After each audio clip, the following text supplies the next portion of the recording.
बीडमध्ये आरक्षणाच्या मागणीवरून बंजारा समाज आक्रमक, सरकारला इशारा. बीड शहरात पारंपरिक पद्धतीने साजरा झालेल्या विश्व बंजारा दिनी बंजारा समाजाने आरक्षणाच्या मागणीसाठी जोरदार इशारा दिलाय.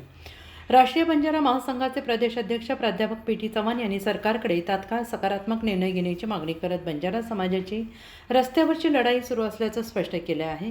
बीडमध्ये पारंपरिक पद्धतीने साजरा झालेल्या विश्व बंजारा दिनी बंजारा समाजाचे आंदोलन वेगळे लक्ष वेधून घेत होते.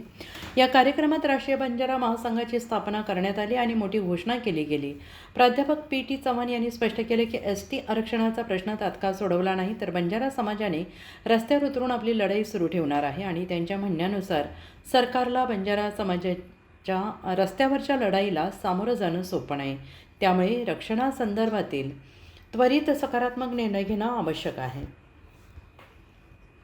औचित्य साधून तुम्ही एका नव्या संघटनेची घोषणा केली आहे, स्थापना करण्यात आली आहे. काय नेमकी भूमिका आहे? सर्वप्रथम या जगातील बंजारा समाजाला गोर बंजारा विश्व दिनाच्या हार्दिक शुभेच्छा देतो.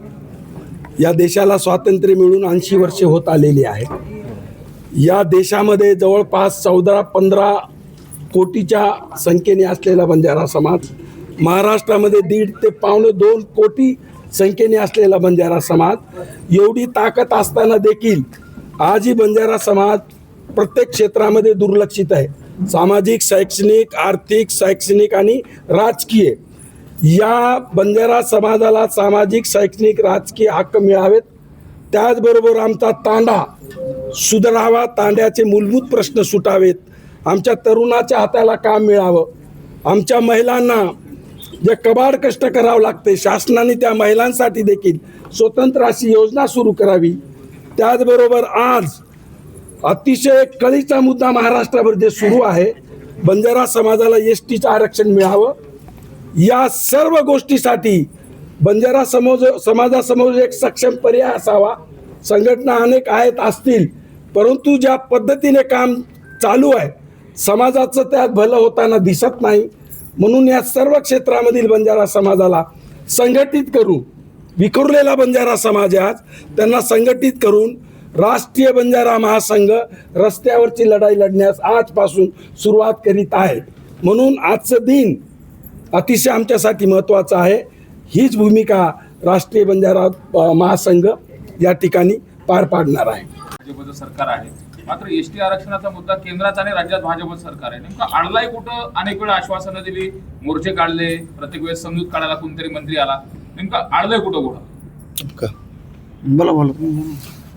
विषय आहे म्हणजे महाराष्ट्रामध्ये आणि फक्त देशामध्ये जो बंजारा समाज आहे वेगवेगळ्या कॅटेगरीमध्ये विखुरलेला आहे. सरकारला माहित आहे आमची मागणी अनुचित नाही. आमच्या मागणीला सिद्ध करण्यासाठी 1 नाही हजारो पुरावे आमच्याकडे आहेत, सगळे पुरावे आहेत. परंतु सरकारची काही मजबुरी असू शकते, कदाचित ते आदिवासी समाजाला घाबरत असतील. तर या निमित्ताने माझ्या महाराष्ट्रातील आदिवासी समाजाला मी हात जोडून विनंती करतोय, आम्ही जे आरक्षण मागतोय, आम्ही एस.टीचं आरक्षण मागतोय, परंतु आम्हाला तुमच्या ताटातलं काही नकोय. आम्हाला स्वतंत्र आरक्षण द्या, ही आदरणीय मोदीजी आणि देवेंद्रजी यांच्याकडे आमची मागणी आहे. आणि इशारा, आमचा इशारा एवढाच आहे की बंजारा समाजाचा आता अंत पाहू नका. संख्या फार मोठी आहे. रस्त्यावर हा समाज आला तर आवरणं तुम्हाला सोपं नाही जाणार, अवघड होईल. म्हणून आमचे जे न्याय हक्काच्या मागण्या तुम्ही मान्य करा, आम्ही तुमच्या सोबत राहू.